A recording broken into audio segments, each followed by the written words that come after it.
Members, this was circulated in the agenda. No doubt you've had a good look at it, but I'm going to allow Auckland Transport to take us through this. This is an important item. You recall that we highlighted road safety as a key focus through strategic documents. It's embodied within ATAP. It's embodied in other strategic documents as well. We highlighted it, I think it was March last year, when we had a quarterly update from Auckland Transport with the board members then. Welcome, Lester.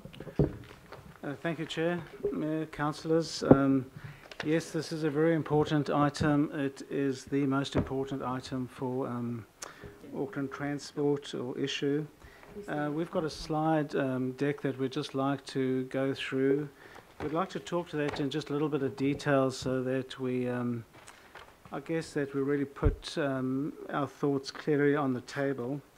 In 2017, 64 people died and 749 were seriously injured on Auckland's roads. In the 3 years from 2014 to 17, deaths and serious injuries increased at almost triple the rate of the rest of New Zealand, and around 5 times the rate of travel growth.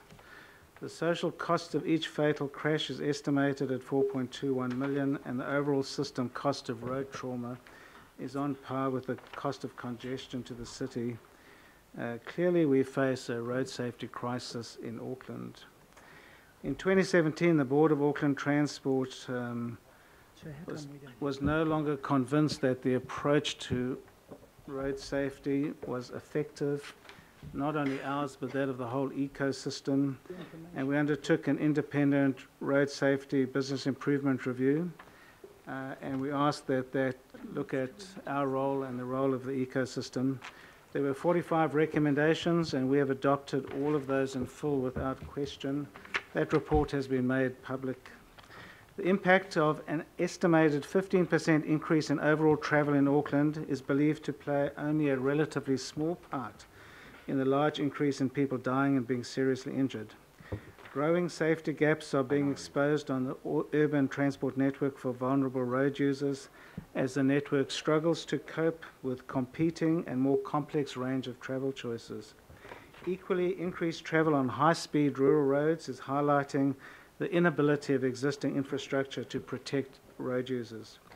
Related to this is a static investment in education and enforcement initiatives, a lack of new regulations, standards and technologies to manage population growth-related safety challenges.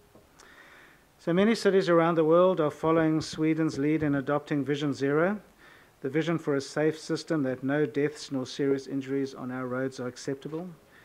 In New York, their mayor introduced Vision Zero in 2014, and already road deaths in that city are the lowest on record since statistics were kept in 1910. London has published its Vision Zero action plan, and the mayor emphasised that road accidents were not inevitable events and that a shift in mindset is needed to ensure human health and well-being are at the heart of all thinking about the road network. Both New York and London identified that lowering speeds is one of the most important actions it can take, because if a person walking is hit by a vehicle at 30 kilometres per hour, there's a 10% risk of death compared to 80% risk at 50 kilometres per hour. It has to be said that lowering speeds is the most critical issue around reducing deaths and serious injuries. In June 2018, just a few months ago, the Auckland Transport Board endorsed an accelerated speed management program that proposes a $24 million investment over the next 3 years. Getting to zero requires a paradigm shift, one that recognises that all travel by vehicle imposes risks and therefore supports reducing private vehicle travel, getting more people walking, biking and taking higher safety public transport, and ensuring roads are forgiving of human error. 38% of Aucklanders now ride bikes, 1.2 million walk 10 minutes or more twice a week, and we're on target to meet the Auckland Plan goal of 100 million trips by public transport in 2022. Despite these gains, people biking and walking in Auckland are overrepresented in deaths and serious injuries. Surveys constantly show that over half of Aucklanders would ride if cycling was safer. Healthy streets enhance life rather than reduce it. Making a safer road environment for all our customers has flow-on effects for the health and environment with active transport and reduced emissions. Safe roads contribute to the city centre being zero emissions by 2030 and unlock the wider goal of the Auckland Plan.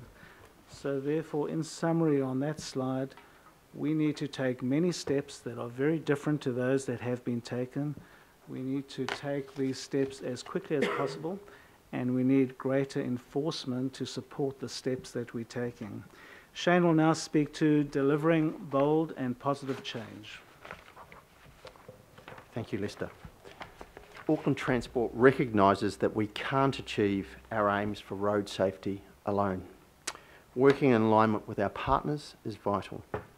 ATAP, the Regional Land Transport Plan, and the refreshed Auckland Plan have seen for the first time priorities in terms of Auckland and government absolutely aligned, and perhaps most importantly, funded.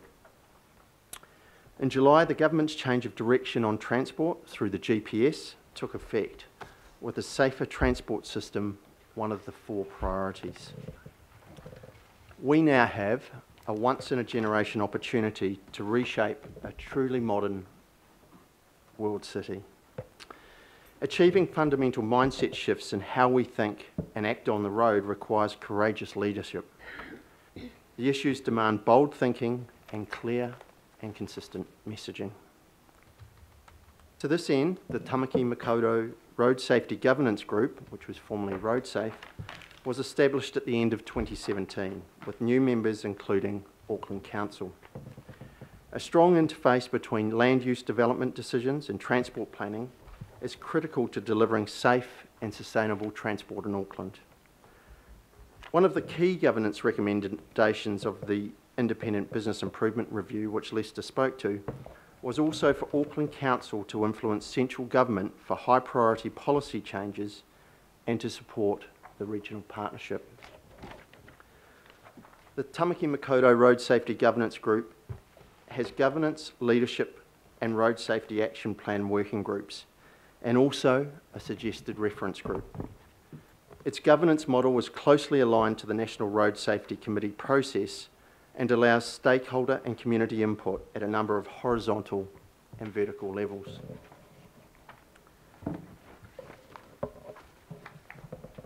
The implementation of additional red light cameras in Auckland is being actively managed by this group. The governance group also directs safe system organisational change in its organisation. It actively manages achieving the vision and targets for road safety, and it manages the delivery of the new National Road Safety Strategy next year that will flow from both the Auckland Road Safety Strategy and the Road Safety Program business case that's aimed to be completed by December this year. This work will determine what Vision Zero means for the road safety partners and the most appropriate targets and milestones. This strategic group is tasked with achieving the overarching 10-year stretch target AT is set to reduce deaths and serious injuries. That is a reduction of 488 over the next 10 years, or consistent with ATAP, a 60% reduction on the 2017 baseline. Ultimately, it's about embedding a vision that no deaths or serious injuries on our roads are acceptable. The group is yet to mature into an inspirational road safety leader and a voice on behalf of the region, but we would welcome the Mayor taking up the role of public advocate.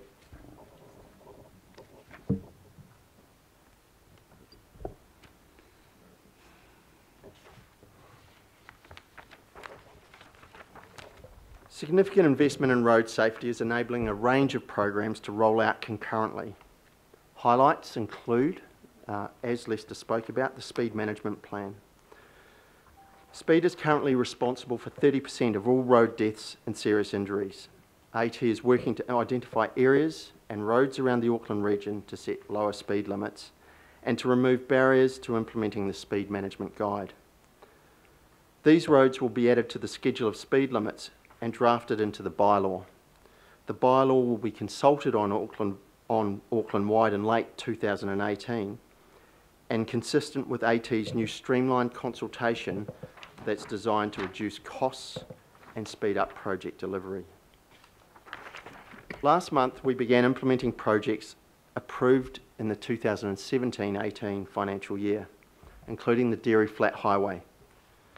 All investigation briefs for town centres and rural high-risk roads are on track. A marketing firm is progressing the work on education and advertising, and we've met with NZTA and the MOT to provide an overview of the AT program and its alignment with national components.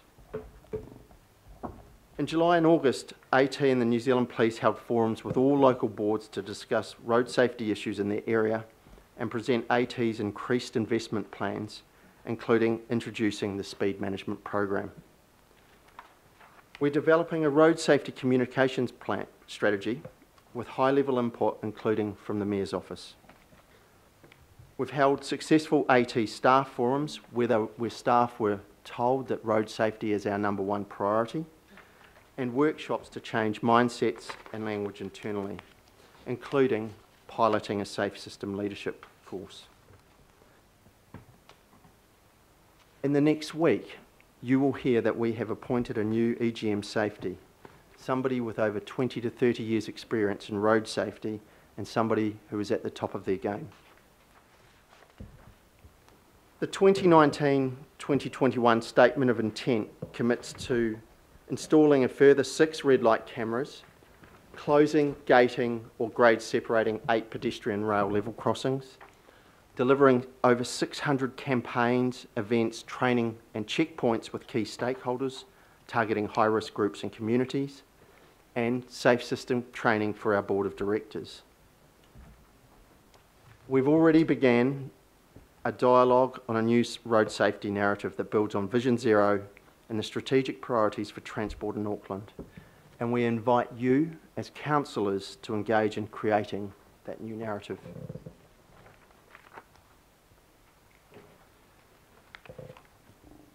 The increased 3-year investment in road safety engineering enabled by the regional fuel tax, thank you to you, and hence we understand that that's a particular interest to the governing body.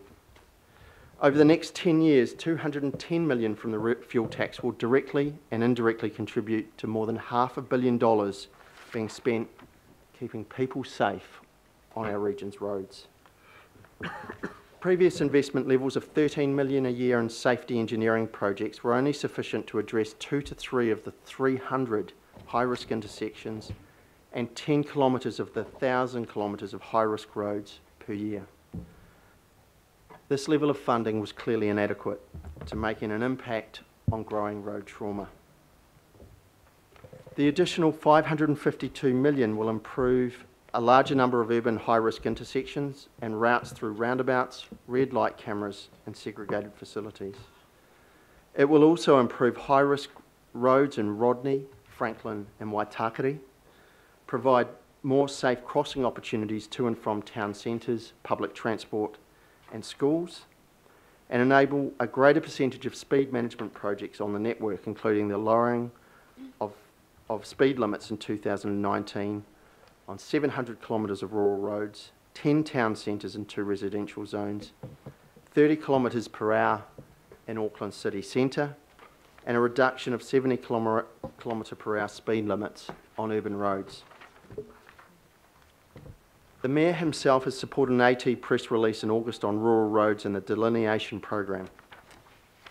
Urban creep into the rural areas of Auckland, where we see significant growth in terms of population and housing development, with 70 kilometre speed limits and open roads, has played a role in 20 of the 64 deaths in 2017 on rural roads and 101 people being seriously injured. The results of improvements made to 4 roads last year is 0 deaths and serious injuries since completion. In the coming year, $5 million will be spent. That will be spent improving safety on 5 rural high-risk roads and intersections, 500 kilometres of signage, 150 high-risk bend treatments,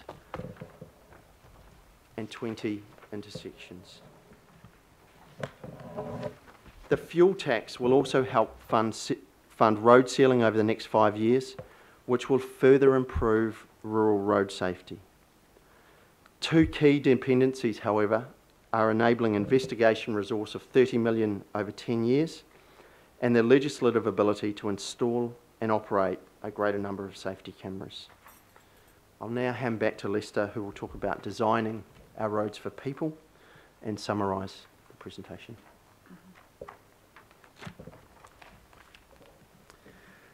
Thank you, Shane. Although road safety is a shared responsibility and requires everyone to play their part, a safe system focuses on proactively building safety into road design.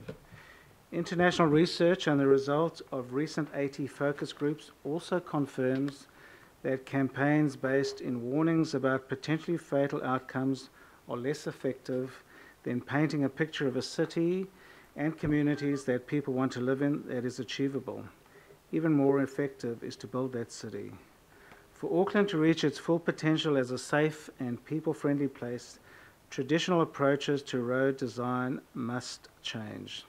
Cutting to a goal of zero death challenges all systems designers to innovate and deliver high-impact solutions. Current guidelines limit our ability to respond to the wider needs of livability, sustainability, active transport modes, and economic growth, and lack strategic direction and design guidance on how to address the pressures of growth.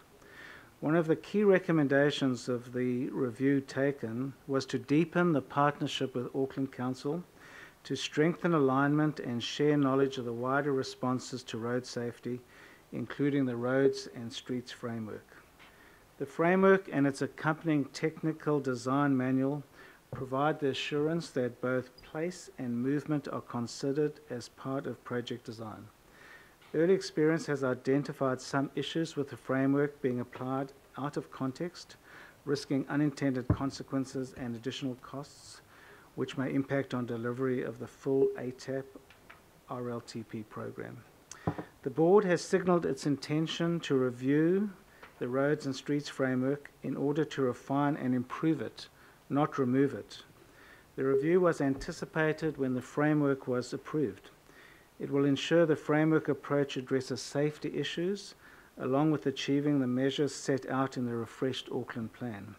Clear guidance is also needed as to how the framework sits within the wider business case and capital planning process. The scope of the review is still being finalised in consultation with the Council, and in the meantime we continue to finalise the design manual and plan to release it over the coming months. So in summary, Auckland Transport is committed to a customer-centric approach, designing transport with our customers, not for them. That means a lot of changes for Auckland Transport. As leaders, let's make sure we listen to the quiet voices that support safety, while also working to transform resistance to change into acceptance of a safer, healthier Auckland that's better for everyone. We are resolute about delivering better safety outcomes and will be trialling innovative solutions and making more agile responses as we work with partners going forward. Councillors' public support for AT Safe System approach, including safe speeds, will make it faster and easier for us to act to save lives and to deliver together a truly modern world city. We're looking to you, please, to take an active role in transforming the culture of road safety along with us. We are looking to you, please, to engage with creating a new road safety narrative with us built on Vision Zero. We are looking to you, please, to help us identify local champions in the community that we can work with. We are looking to you, please, to support us in accelerating the delivery of vital road safety interventions and making sure our transformational changes meet local communities and their needs. We're looking for this support because not every step we take will be welcomed. People often feel entitled to speed and feel entitled to take action that puts others at risk. We can no longer accept that. Other cities have been where we are now and have successfully transformed their road safety outcomes. They have reprioritised road space, as we are doing, and which we intend to intensify and accelerate. They have redesigned intersections, as we are doing and will do more of. They have managed operating speeds, which we are absolutely committed to. And they've built cities around public transport and active modes, which is at the core of our transport strategy. Auckland is already on this journey. Let's dig deep and be bold about making change happen, and to commit ourselves to see quite a significant transformation of Auckland transport in order to deliver on Vision Zero. There is no need for people to be killed and hurt on Auckland's roads.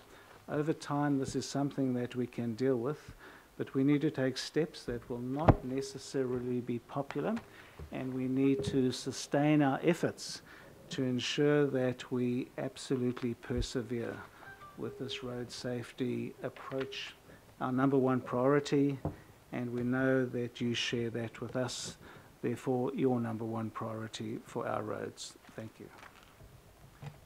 Chair Lester and Chief Executive Shane, thank you for your presentation and your very clear commitment to this program of work as an absolute priority for Auckland. Members will take questions now, and before doing, I have an indication from Councillor Hills he would like to move the motions. I'll happily second, but I'll take the questions first, so those will go up on the screen, and I'll leave it to Councillor Hills to cover those motions after the questions. Firstly, Member Tauhenare. Kia ora, Lester. I would have followed it if we if the members of the IMSB had been accorded the same privilege as the councillors have got. We didn't get our little handout. So can I just address that?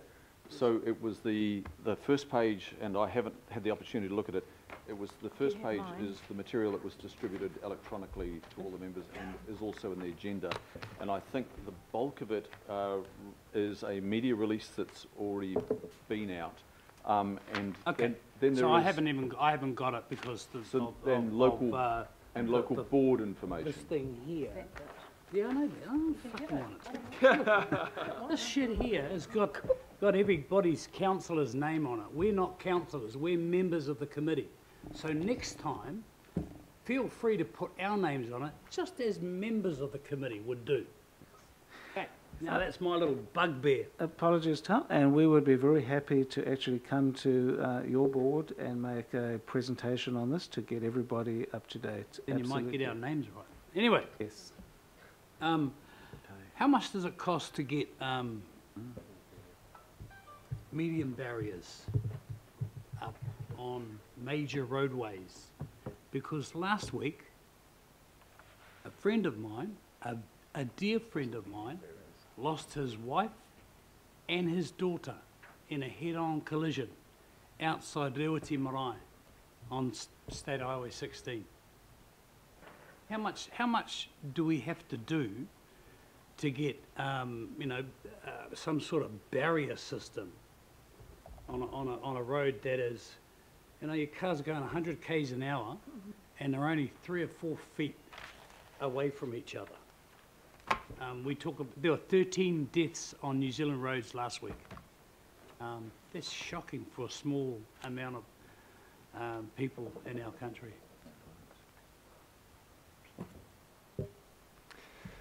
Through the Chair, I don't off the top of my head know the actual cost of medium barriers to quote you a number, but what I can comment on is that we actually have a separate budget set aside for looking at safety issues around marae entrances, and we have basically prioritised marae entrances with known safety issues to be spent to basically target those sorts of issues on an annual basis.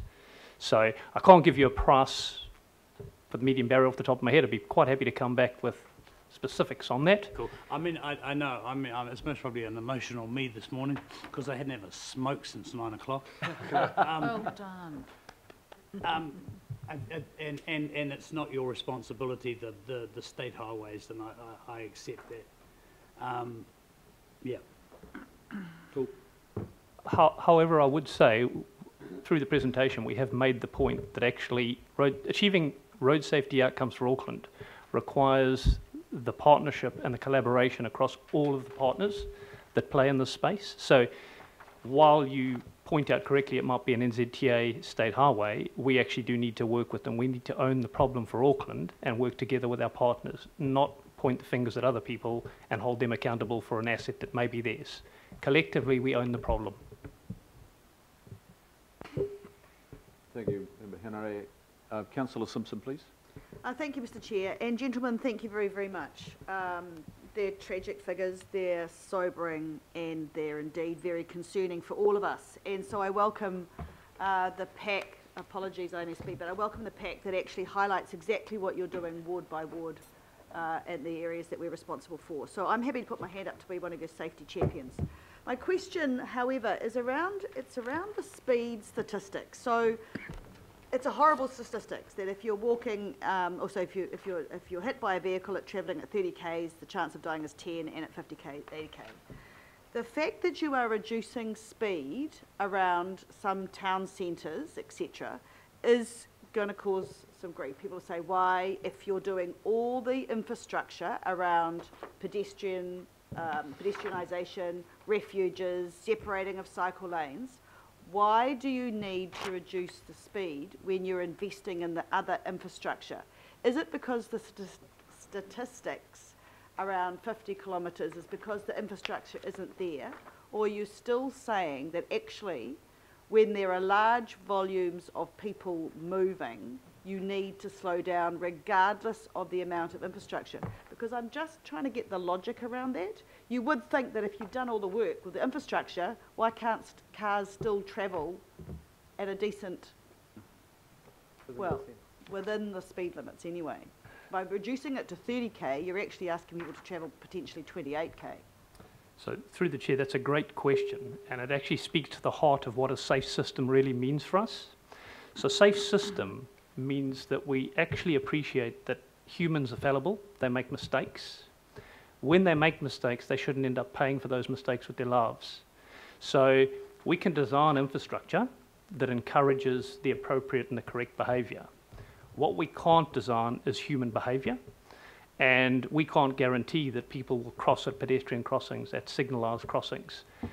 So we need to think about a system in which if somebody's choosing to cross at a location other than a pedestrian crossing, and they are involved in an accident with a vehicle, they don't pay for that with their lives. So actually driving a lower speed environment means that when people make those mistakes and do use the infrastructure in a way that wasn't actually designed or intended, it doesn't cost them their lives. So it provides an overlay or a safety net across the network, which actually appreciates and acknowledges that we make mistakes as humans. And I think one difference this kind of system introduces layers of defence that we've not considered previously. So it's not just one mechanism, there's multiple mechanisms in order to keep people safe. And I guess it does become, that's why there's a very good question, it becomes a paradox between, and the tension is between travel time and safety. And I guess what Auckland Transport is saying is we will not prioritise travel times over safety. So a follow-up, if I may. So the oxymoron around that is that if you were a pedestrian and cars were going slower, it might be safer for you to cross the road in the wrong place. So I'm just throwing that out. And the second point I'm making is around, you did a significant, I think it was $9 million, significant infrastructure upgrade, the corner of Tamaki Drive and Pipi, that was based on safety. That's right. And it was based on putting traffic lights in, and it actually has increased vehicle movement time. So you can do both, The data of your first report that's come out has actually increased vehicle movements at peak hour by a minute. So, They're not stuck. Because I think you're not just saying that it definitely reduces the vehicle movements. It doesn't. Yep, it's not an all or nothing. Yeah, absolutely. Thank you. Councillor Hulse, please. Thank you. I do have a question, but I just want to say this is, you know, kind of hallelujah, really. And I have to say that at Amalgamation, the organisation that is us collectively utterly dropped the ball on road safety. The old councils were highly focused on road safety. They put a huge amount of money and focus, time and energy into road safety and had some highly sophisticated, well-funded initiatives that focused on road safety. We had road safety coordinators and the statistics speak for themselves. But this leadership team has fundamentally taken the challenge and turned the whole ship around to address safety head on, and for that I thank you, and I think Auckland should be 100% behind you. So you are singing, I think, to the choir. The thing will be holding the road safety champions back, I think, Mr. Chair, because I know for Linda and I in the West, we could probably deliver you 200 road safety champions. Whether you'd want them or not, I don't know, because they're pretty damn feisty. So just having a look at the list for the West, particularly the Waitakere ward, my old ward for the last 26 years, thank you. These have been on the list for a very long time. They're finally back at the top of the list, so thank you, that's great. My question is, we want to test your openness to community partnership. Oratea, Shore Road, Carter Road, walkability in those peri-urban but increasingly busy areas. Our wonderful Oratea community presented to the Waitakere local board last week. They've actually presented a fully written, beautifully bound and fantastic safety plan. I'm holding this up pretending that's it. It's not, because it's sitting at home on my kitchen table. They have community who want to get in and do the work with you. They want to plan with you. They want to maintain the work that's done, and they want to make safe walkways. They don't want concrete. Are you up for the kind of challenge to do some of that community innovation? Through the chair, I mean, absolutely, without doubt, we are up for that. I think it's important for us to acknowledge one thing, and that is that a lot of what we're planning to do in terms of addressing the road safety challenge is targeted around evidence. So we need to ensure that we push on and deliver an evidence-based approach, but more than happy to work with communities and respond to issues that either are a known safety issue or an evidence-based problem, or might even be a perception around safety. We won't always be able to fix every issue that is a perception safety issue, but if it's evidence-based, that's where our investment is going in the first instance. So hopefully that answers your question. We're absolutely committed to working with communities to co-design, absolutely no question about that. Can we deliver everything that every community wants? Probably not. Finally, Mr. Chair, it's very gratifying to hear NZTA prepared to reduce speeds. The idea that you can drive 100 kilometres up a winding wooded road in the Waitakeres at the same speed as you can on a 6-lane highway is utter insanity. And the fact that seems to be prevailing makes me feel that my 26 years yelling about this have finally been heard. Thank you. Thank you. Mayor Goff, please. Thank you very much, Mr. Chair. We have a funny double standard about road accidents in New Zealand. If murders in Auckland had increased by 78% over the last 4 years, at 3 times the rate of the rest of the country, and 64 people had lost their lives, the city would be outraged and demanding action. But somehow deaths on the road are regarded as accidents, as if accidents were unavoidable and inevitable. So probably my first question is, how do you change that culture? Because we need to. Those figures are absolutely appalling. I've got 3 other questions. One, those figures are so staggeringly bad that we need a better explanation as to why they resulted than I think we got in the safety report. And I'd like you to have a go at that. So why has Auckland done so badly? Because if we don't understand the why, we don't understand what needs to be done to resolve it. The second question is really just building on that, and that is how do we demonstrate that the solutions that we are applying are effective in resolving the causes of those accidents? Because when you reduce the speed limit, there'll be a section of our population that will be outraged, and we need to demonstrate that that is the price of saving lives and stopping injuries and keeping people safe. So the comms exercise around that, you've got to carry the people with you, what are you proposing to do?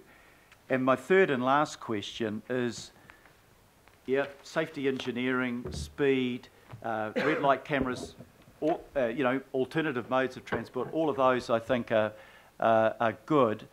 But two other of the leading causes of road deaths are alcohol and failure to use seat belts. Do we do anything about that, or is that just part of the central government partnership that we need to resolve the problem?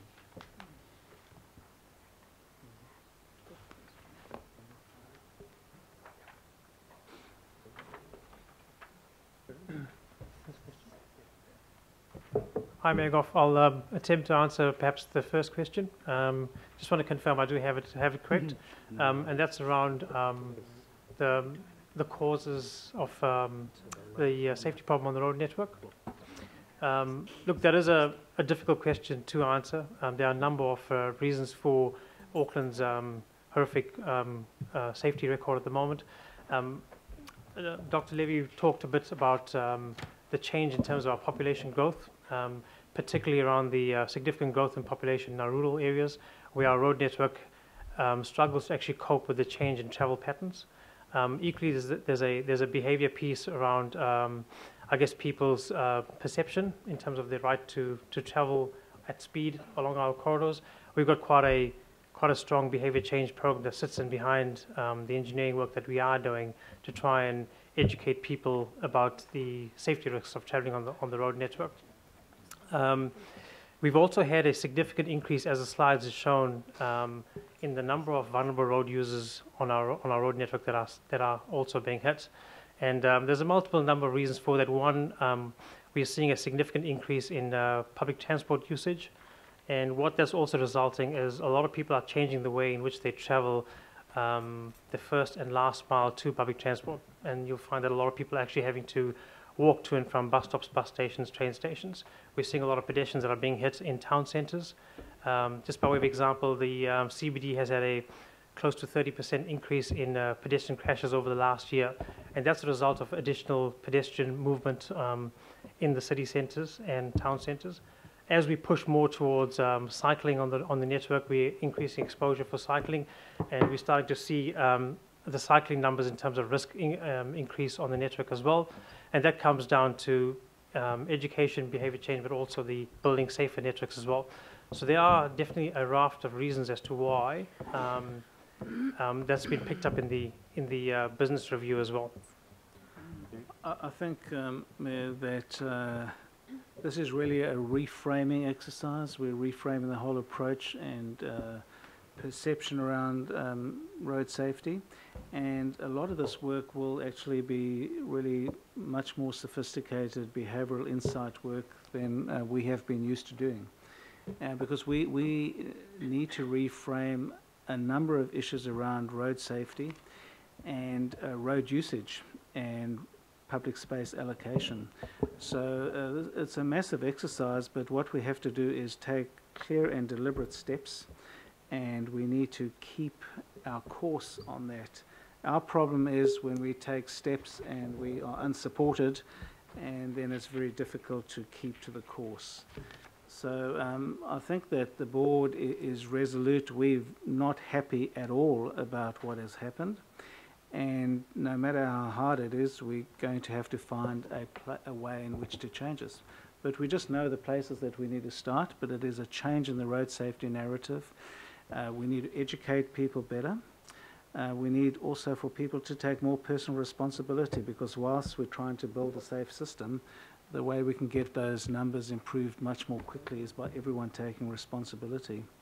But yeah, this is a steep gradient to climb, but we just have to do that.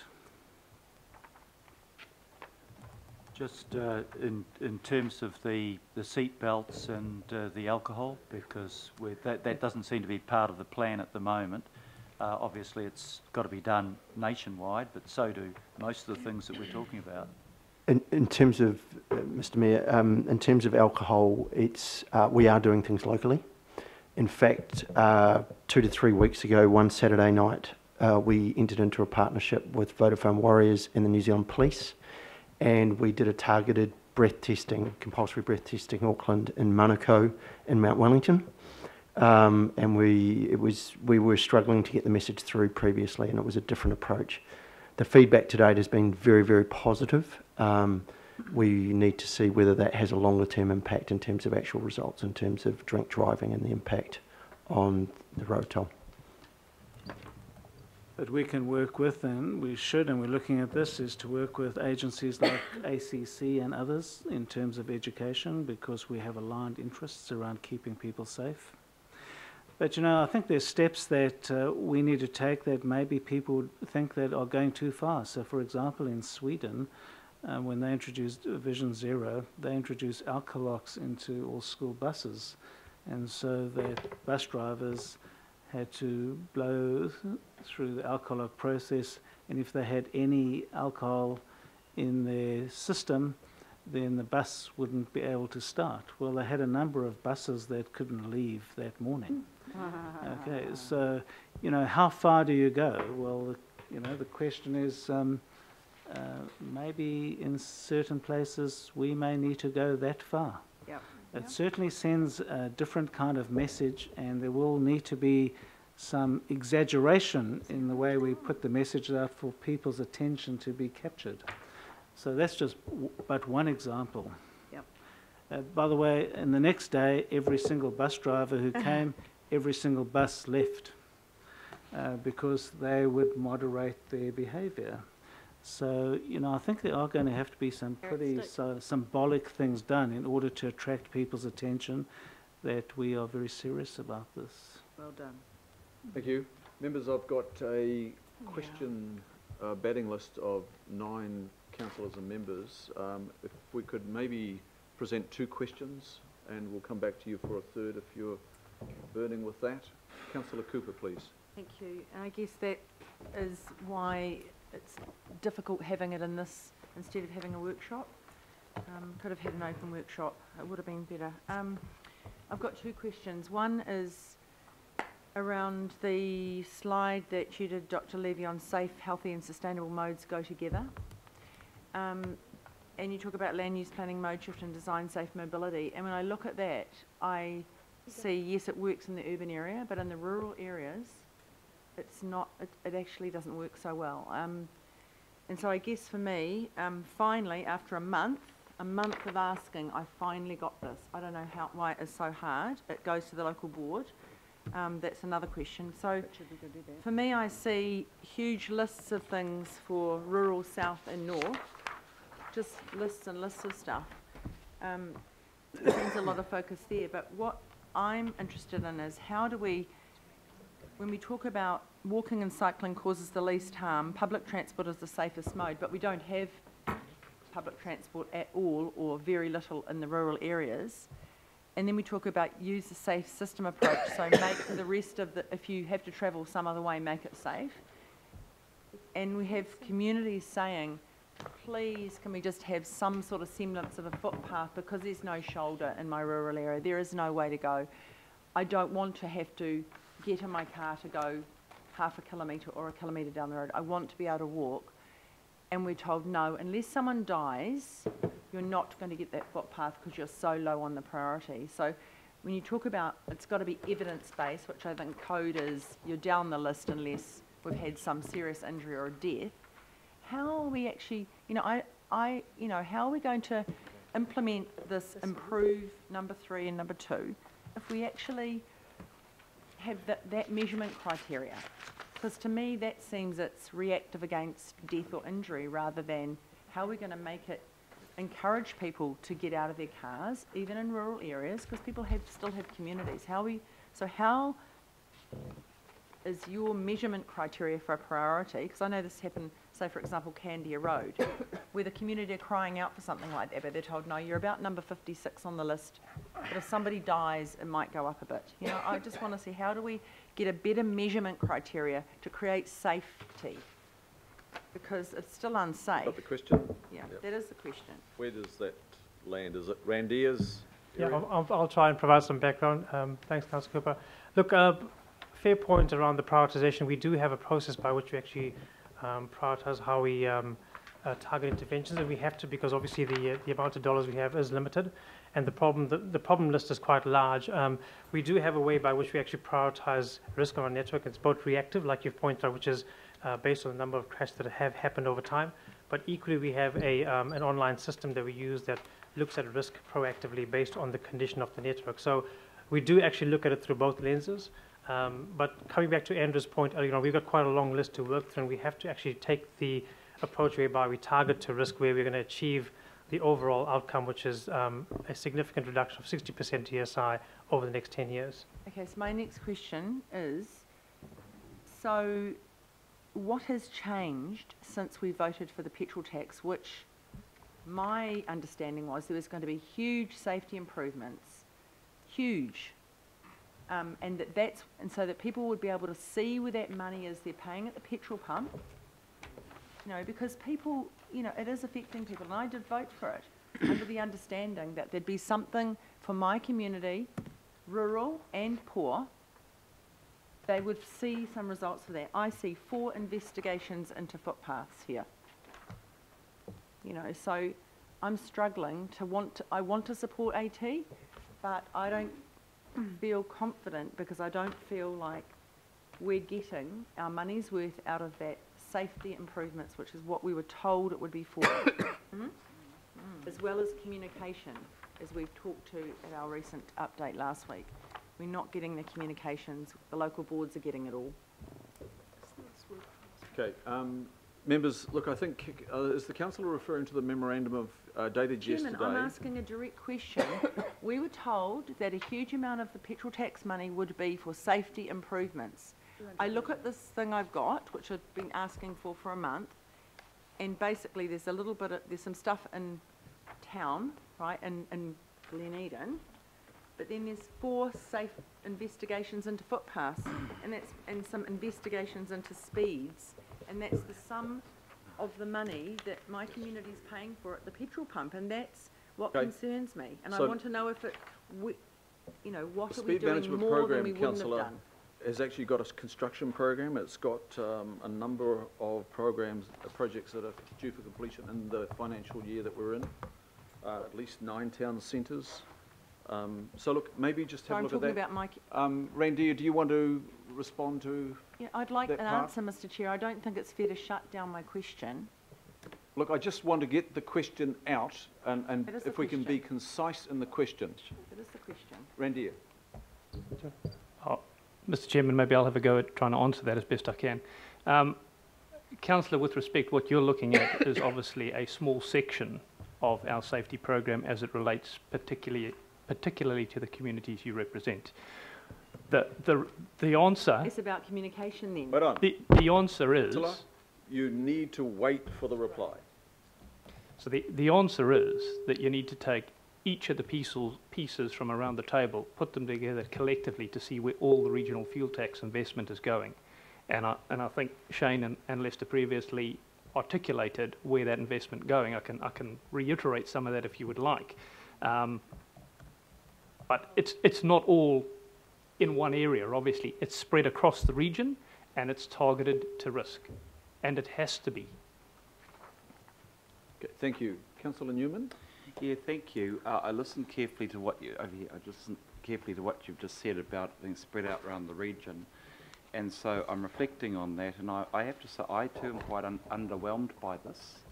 I look at what you've just provided me, for example. For 1 year. Sorry, I'd like to speak without interruption. Rolleston Street footpath, new footpath from Cross Street to Southern Crescent. The only reason that you've had to put that in there is that you failed to do that because actually the contract was misunderstood when it was written, when I raised that with you nearly 2 years ago now. But with respect to some of the information here, what concerns me is not the ability to get coordination between the police, the Ministry of Education, the local boards, etc. It's the ability to get coordination within Auckland Transport itself. The safety teams will come out and tell my local boards that they're absolutely committed to improving road safety to reduce a risk of death and serious injuries around schools, which is important because there's been a 124% increase in the Maniarewa local board area in 4 years, which is terrible. The local boards will say we're prepared to put in funding from their local transport CapEx to make significant changes to the Wordsworth Road corridor by way of example, where all the data says, well, these are the schools and these are where the kids are, and the kids live everywhere, so they've got to walk across these very dangerous roads. In that project, I'm not seeing that in your schedule. So if the local boards are prepared to actually stump up and fund that, are you prepared to commit to getting those projects up above what you've got scheduled? Because whilst I think these projects are important, I think there's some really good local placemaking and safety projects that the boards are prepared to fund, but they are running into, I think, some interference, not because of your safety team, but because of other groups within Auckland Transport to say, you know what, from an engineering perspective, that's just not our priority. So who within Auckland Transport's going to win the argument? Is it going to be the safety team, or is it going to be someone else? Because I'm not sure that the organisation is always in sync with itself. I'll have a go at answering that question as well. With respect to who's going to win the argument, there is no argument. I think you've heard this morning that safety is the #1 priority for Auckland Transport. So who's going to win the argument? It's the safety argument that will win, provided that the safety argument is based in evidence. So that's the first thing I would like to say. With respect to the project you've cited there, Councillor, I'm not aware of the details of that, and I'd be quite happy offline to get the details of that and have the team look at whether or not that should be on the list and work with the local board on making that happen, if in fact it should be on the list. Well, thank you, because I've got the illustrations here of the 7 schools within the catchment who live all across that catchment area, and we're talking the net effect is thousands of students having to walk across very, very busy roads every single day. Where there has been previous reluctance to address things like the need for signalised crossing points, speed humps, traffic calming, etc., etc. And if what you're saying is correct, then I think that we're going to see a very rapid paradigm shift within Auckland Transport to address this. And I believe you will see a very rapid paradigm shift in Auckland Transport. Thank you. Councillor Casey. Oh yeah, thank you very much for the ward-based information. I'm delighted to see Asquith Avenue, that risky junction, top of your list. But I'd like to just ask 2 questions, and both about distraction, both distraction of pedestrians and distraction of drivers. And the first I'd like to mention is, at the Community Development Safety Committee, we had a presentation from Karamia and Presley Mathis, whose son, Keenan, died being distracted crossing a railway line with headphones on. And my question to you is, what resourcing or what resources are you or the police putting into getting rid of distractions by pedestrians as they get to their bus stop or as they get to their school? So the second one is, delighted to be a champion to get, to help in any way I can, both locally and on my way in on the bus or whatever, on the bike. But one of the things I see daily, all the time, is distracted drivers on cell phones. Like all the time, if I go past them on my bike, intervention is not welcome. You just get told off if you point to the phone. What's the strategy here? How do we stop this? And you go past in the bus as well. You can count the number of cars all sitting doing this. So what's the strategy for somebody, like loads of people listening to this who might want to help? What do you do? Yep, I'll answer that, Councillor Casey, thank you. So you heard Shane talk earlier about the road safety governance that's been set up across Auckland. That's a partnership group, and on that sits the police and the NZTA. Whenever we talk about road safety, we very quickly gravitate towards the engineering solutions. A big part of our safety response across Auckland Transport and our partners is we have teams of people that specialize in behavior change, as I mentioned earlier on. So we have teams of people that actually work with both the NZTA and police around targeting areas where the risk lies, and distractions actually is one of them. And we have campaigns around raising awareness around distractions. We work with police and local communities with high-risk communities around raising awareness when it comes to distraction itself as well. That unfortunate event, we look at our railway crossings and trying to improve awareness of pedestrian behaviour, and of course wearing of earphones when you're crossing at railway stations as well. So raising the risk around crossing railway stations as well. So there is a program that sits in behind that. It is also very, very targeted to where the areas of risk lie based on the statistics that we have for crashes that have occurred. It is interesting that in London, for example, they have cameras looking for texters, and if you get caught, you get half of your demerit points. It's no fine. And so that's a pretty high sanction. So one of the things that really struck me, not everything can be stick, but when you speak to the people who were really critical in Vision Zero introduction in Sweden, they did say that in the initial phases you may need more enforcement than you might have later. So it cannot just be carrot only, there does need to be stick. And that's probably an area where in New Zealand we've been incredibly light, and where we're now dependent and working with other agencies to get that, I guess, at a more serious level. Because we should not underestimate that, because we could deal with the seat belts and we could deal with the alcohol, and we're still going to have a problem, because this distraction is a massive issue. Yeah. So is your stick out, Lester, for texters? Well, we'd like to. We're working on that. Yes. Thank you. It's a massive problem. I mean, in the end, you cannot just do on the roads whatever you like to do, because it's going to impact on other people. And I guess this is where we have changed our thinking quite a lot, that, we've often seen that this is more the domain of other agencies. Well, as Andrew said, it's our problem. We've got to wear the problem, and we can't sit around waiting for other agencies. We need to provide leadership, whether it's thought leadership, whether it's requests, whether it's interaction, but we can't just let this just carry on in the way that it has. So it's a different role for us. Councillor Bartley.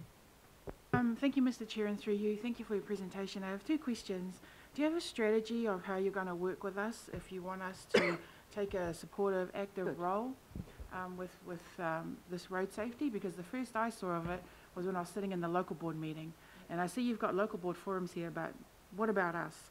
And also your customer-centric approach, really glad to see that, but is that what you think the customer approach should be, or is it what the customers actually want to see? Because I have people in my area that have had to go to the media, that have had to do petitions to get Auckland Transport to do something, and you don't listen and you don't act. So I hope you are serious about customer-centric approach. Can I take the first one, please, Chair? And with respect to the information provided to local boards, there were a number of local board workshops that started in July, I think, Randir was the time. And we were aware that this session was coming up. We could have waited till after this session, but that would have been another 120 people dead or seriously injured on the roads. So I apologise if I've caused some grief for you in terms of not getting that information. I know that 14 of the councillors did receive this information by email at or around the same time as what the local boards did. 4 of the local boards have not been presented to as yet. So if there has been some offence caused, then I apologise for that. But I'm also absolutely desperate to turn this around. We cannot have 12 people a week are dying or seriously injured on our roads. So we're going to crack on in terms of making a difference with safety and people on our roads. So as I say, that's I apologise if I don't sound unrepentant about that. We are, but we are going to crack on. Can I just follow up on that then? Lester, you said at the outset that really it wasn't about flow and congestion, it's really about safety. That is the priority. So I guess it begs the question, from what you're saying there, Shane, there is the risk of the delivery of this ambitious program being slowed up because of political congestion. And I think this is something we have to have a look at. Yeah. So you've given us the statistics about just the loss every week. So how does Auckland Transport view possibly the political barriers to delivering this ambitious program? Because there are certain things here I see that we just expect you to get on and do. But you've heard people want to be engaged with, and I can understand that. How are you going to navigate that and keep an eye on eliminating that ghastly, ugly statistic that keeps staring at you? Thank you, Chair. There's one of the reasons we were very keen to engage with local boards very early was two reasons. One is there's the burning platform we have right now. Secondly, a lot of the interventions are quite very, very local and quite, I wouldn't say small, but they're what some may term as insignificant, but they will make a difference. We were very much taking and we were encouraged to by a number of local boards, a high-level view of a plan to deliver interventions to improve the situation rather than going piece by piece by piece by piece, which would take a very, very long time. So our view is to engage very early, engage at a high level, and then get on and make a difference. There is a second piece to this, and this relates to, I'll give you an example around speed management. The bylaw at the moment, if we want to implement 700 kilometres of speed management plans across the region, in theory, we would have to consult every street by street by street. If you want to do 700 kilometres, that would take a great many years to get this done.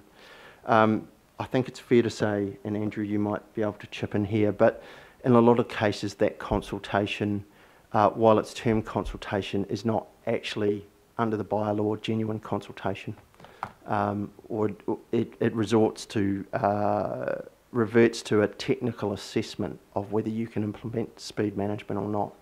So we have been advocating with the Ministry of Transport very, very actively to make some changes in that regard to streamline that process while also enabling us to take the community with us. Thank you. Councillor Lee? Thank you, gentlemen. And a very comprehensive remedy, but I share the concerns of the Mayor and other councillors that while you've come up with a remedy, you really haven't identified the cause. I'm aware, for instance, we're all aware of the impact of congestion on Auckland and its economy.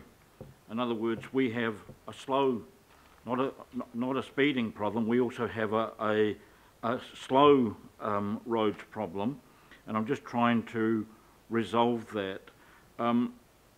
What I am aware of is the impact of heavy truck and trailers on death and serious injury statistics, and I see no mention at all. You've steered very carefully around that, so it would be good to get a little bit more rigorous data, and I hope the board of Auckland Transport is getting better information than this, because while the remedy looks quite good and you're spending a lot of money, it may not target the real problem accurately and balance the need for better traffic flow rather than slowing traffic flow. A little bit more work to be done, I think. Okay, we'll take that as a comment and appreciate that. Councillor Hills, please. I don't have a question. Okay, we'll take final questions. Councillor Wayne Walker. Sure. Just got a question around what you're doing immediately, and it goes particularly to separating cyclists from the road corridor, because that's hazardous, and I'm thinking in particular of busy roads. So have you got a checklist that would include, for example, widening a footpath in the case of renewal or new works, so that you've effectively got a combined walkway cycleway? Is that on your checklist? I'll answer that. In all honesty, one of the things that we're working on at Auckland Transport, and if you've had a look at the report that Lester referred to, the review that was done around safety, one of our shortcomings is that we actually have not, across our organisation, applied a safe systems approach to designing our networks, our infrastructure. So it's probably fair criticism to say that historically what we've done is we've looked at renewals and maintenance from an asset condition perspective, with probably not a significant overlay or consideration around safety impacts with respect to those programs. Okay, that's fine. The change that we're focused on at Auckland Transport now is about embedding a safe system approach to everything we do. So moving forward, that means with respect to maintenance programs and renewals programs, we need to take a far greater look at the safety outcomes that all of that activity delivers on the network, which means that instead of just condition-based prioritisation of our renewals and maintenance programs needs to consider the safety benefit that's delivered back to the network. Great answer. Happy. Thank you, Councillor. Councillor Stewart, please. Thank you. Very good presentation. Could you do something for us? Could we have some mapping around the region of where accidents have happened, whether it's been because, serious accidents, whether it's death or whatever, and have them colour coordinated so we can see whether it's because of speed or whether it's because of alcohol or because it's been texting or somebody's been putting their makeup on, taking half an hour, driving behind them, driving all the way into the city and watching people putting their makeup on, which I've seen.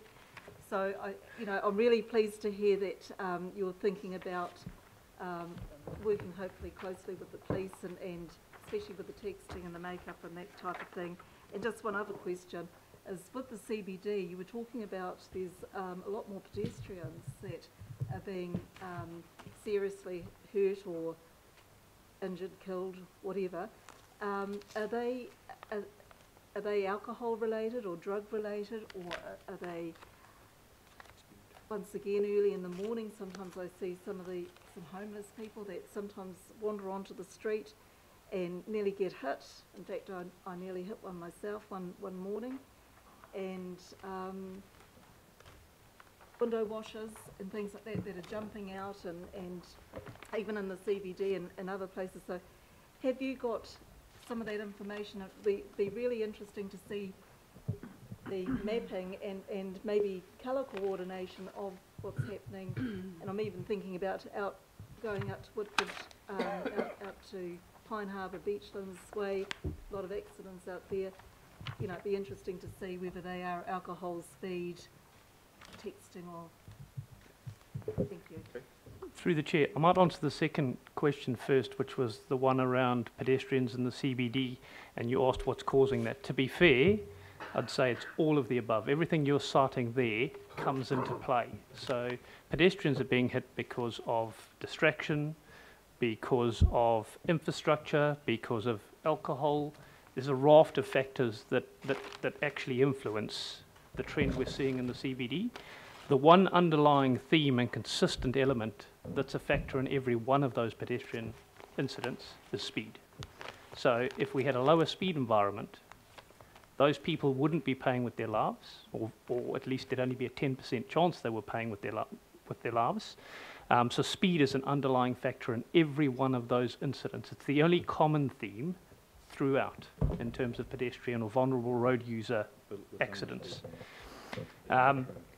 To speak to your second point, absolutely we can provide you with maps that are colour-coded, coordinated, that show the safety condition of our network. So to a number of questions that have been raised today, And I've referenced an evidence base several times. I want to be very clear, we have the information you're talking about around what is happening on our network from a safety perspective. We know where the high-risk corridors are, where the high-risk intersections are.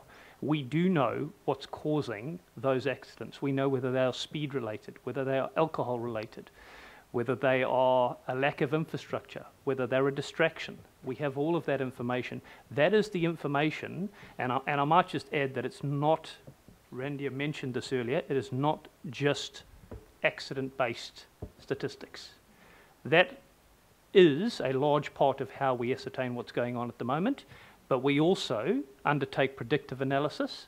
So we'll look at an intersection, and if we see quite a few rear-end accidents, now this may not give rise right now to a serious injury or a fatality, but if we've got 13 rear-end accidents, then we're looking at that and going, there's a problem here, people aren't able to stop in time. That is considered as part of our evidence base around where we're focusing our investment. So there is some predictive analysis that goes into our consideration as well. So we have all of that. The other thing that Randy touched on is actually understanding the condition of our network. We know that certain infrastructure and infrastructure elements and roads and the design of roads contributes to accidents. Some roads are better than others, and so we've done an assessment of all of the roads across the region to understand which ones are better from an infrastructure and an engineering perspective. That's the third dimension to the evidence that we use to decide how we focus our road safety investment.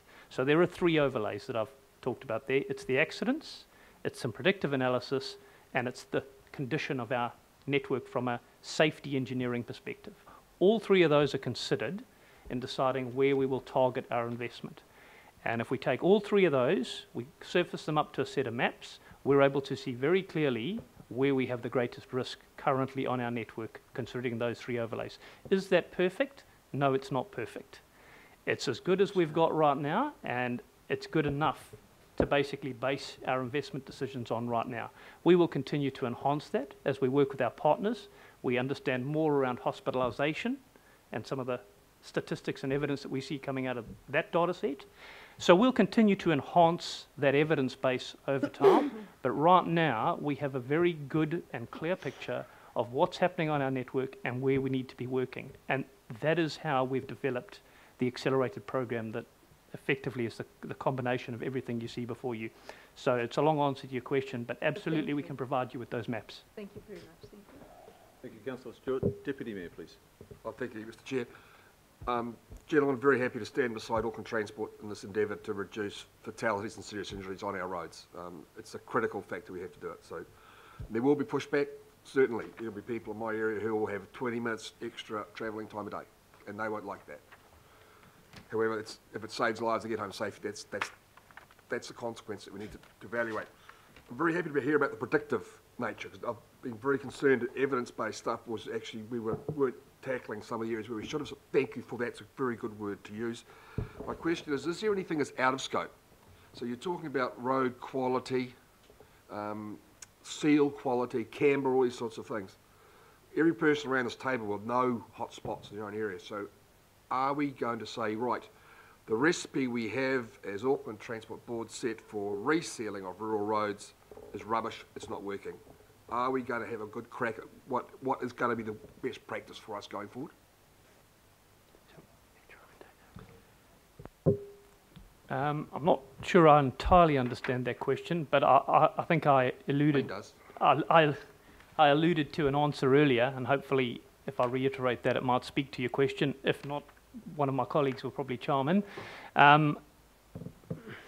We absolutely are having to re-look at the way in which we prioritise our maintenance and our renewals, and for that matter, our entire capital program, so that those capital investments, those programs, deliver better safety outcomes, safe systems outcomes into the future. Are we there right now? No, we're not there yet, but that's something that we've acknowledged and we're working on currently. And that includes the engineering standards? Absolutely, that includes the engineering standards. Thank you. One last question before we go to Councillor Hills to speak to the motion. We made a lot of fanfare and I applauded the commitment of Auckland Transport to another 6 combined red light speed cameras, which I think are being calibrated now, in addition to the 6 that are already in place. I understand, though, that the police, who we're reliant upon, have a back office constraint, that they can only operate 6 cameras at a time. Is there any truth to that? Mr. Chairman, no, well, there is some truth to that, but that's not the full picture. So the police, and I don't want to really be speaking for the police, but my understanding is absolutely that there is a constraint at the police enforcement end. Their enforcement technology and suite, as I understand it, is quite outdated. And so there's a limit to the amount of enforcement that they can actually put through that system. So we are working with police actively to try and understand the extent to which they can enforce red light cameras.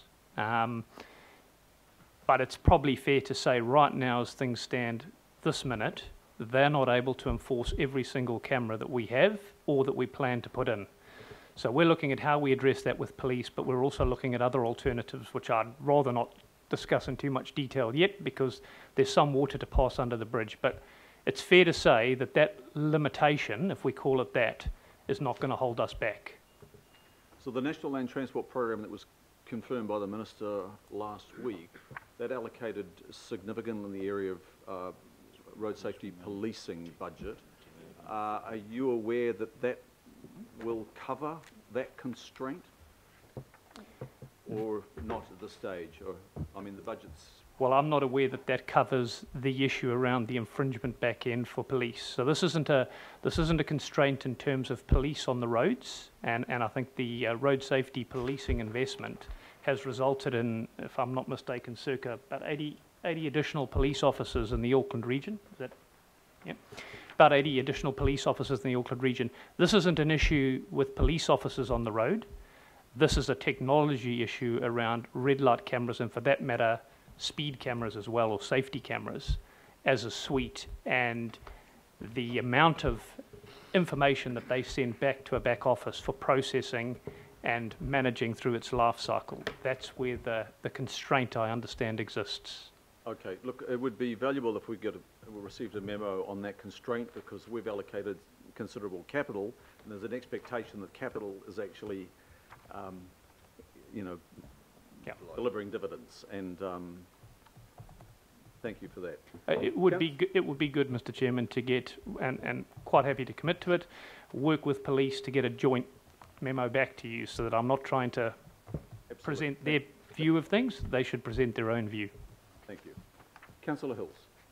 Thank you. The 2 resolutions up on the board, well, the 3, sorry, received the report for the members who can't see it. Request Auckland Transport to accelerate the road safety and speed management programs and seek input from partners to make Auckland a Vision Zero region.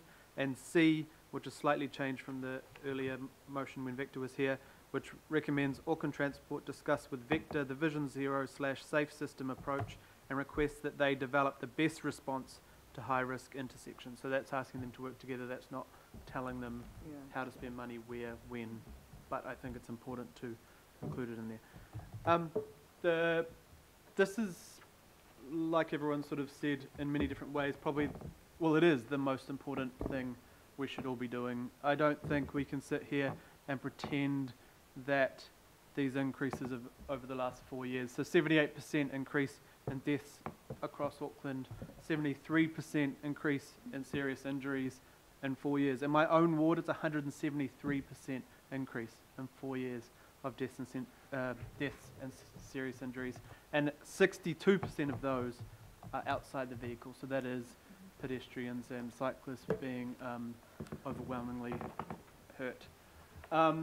I think it's pretty clear what we need to do, and I think we need to stop talking about it, as Shane has said, and just start doing.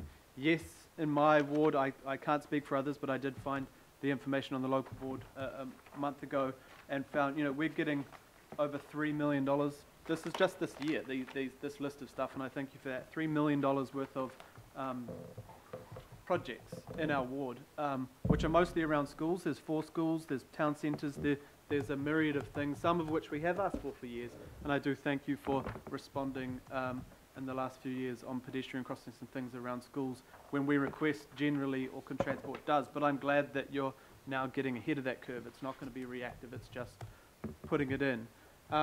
I do want to talk quickly about police. This isn't just you all at fault here, and it's not about pointing fingers, but when you see an increase in population and an increase in pedestrians and cyclists and cars, and we've had around 70 road police removed from the Auckland area in the last 10 years, that has had to contribute to this as well. So we're expecting government to step up at the same time we are.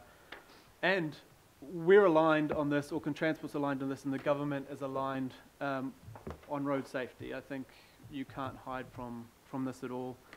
So we just need you to get on with it. But I think it is going to be frustrating for some. People do not necessarily see maybe past the road in front of them or the car they're in potentially. And there's a difference between congestion and slowing down. So I see being stuck in a long line of stationary traffic is probably annoying. But driving a little bit slower through a town centre or past a school so you don't kill someone shouldn't be a burden on anyone's morning, and it's only a couple of minutes extra you may need to take to save lives. And we see it with the 40k zones around schools. People are still speeding through there. They're still absolutely racing through pedestrian crossings while people are standing there. And I can sit on the bus and see 4 or 5 people at every single intersection running a red light, speeding up at that intersection and hoping for the best just to save, 30 or 40 seconds to their day, it's pretty concerning. So this is about all of us. This is not just about you all, but obviously changing the way our roads and streets and communities and, narrowing down things and making things safer so people can cross after they get off the bus. It's no secret that 70% increase in public transport users in the last 7 years would be contributing to more pedestrians on the road walking to and from home to the bus stops, but we need to ramp up that work quickly because people are coming whether we like it or not. Cyclists are on the road whether people like it or not. Kids are trying to walk to school because it's congested around schools, and if we don't provide safer streets, safer neighbourhoods and make it easier and more enjoyable to walk around, we're going to continue to have the congestion problem as well as the deaths and serious injuries. So just want to say I hope we can all support this and really push hard. I mean, I have been annoyed sometimes when, say, a local board member says in the paper, this doesn't need to be done because it's safe around here, and then we get 18 months later someone die or get hit on that crossing because we didn't raise it or we bowed down to that kind of stuff. So if the evidence says it's dangerous and it needs to be done, we need to do it. Otherwise, we're all culpable for that. So, thank you. Other speakers to the motion, members? Thank you, members. Thank you to the Chair. Chair Lester, I think you did many wonderful things at your board last year, and for management to deliver upon. One of the things that you called for was the Howard report. And what we're discussing today is the product of the Howard report that the board unanimously supported the calling for.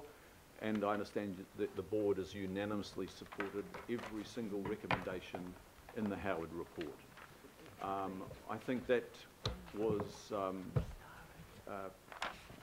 very important step that the board took last year to address the deaths and serious injury statistics that we continue to stare at. I thank you for your absolute commitment, and I'm hearing it today in your presentation, in your personal commitments, all 4 of you, to address this and to allow the Auckland Transport Organisation as a whole to enable a culture change within that organisation to allow that commitment to flow right through all parts of the organisation to deliver on that commitment that's been conveyed here today. I think that is absolutely critical. You've heard our commitment, and I think there's going to be a need for us to allow you to get on to deliver this program. It's an ambitious program, and we've asked you to be even more ambitious in accelerating it further. So there are some challenges there. I look forward to the updated SOI that in the Ford's chair reflects on the new focus of road safety. And I also look forward to the program being clearly outlined in that SOI. And I know that is forthcoming and you're absolutely committed to. So thank you from all of us here at the governing body of Council, Planning Committee today.